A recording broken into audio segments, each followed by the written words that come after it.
Okay, it's been 3 months since I've been using my new Rosy Cheeks diapers.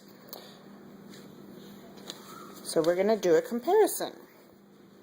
Okay, this here is the new one. Never been used.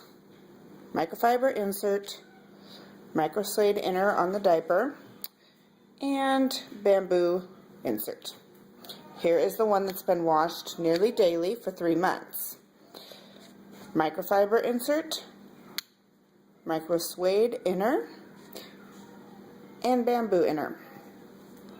As you can see, no staining, no pilling, no extra washes or rinses or sunning or anything.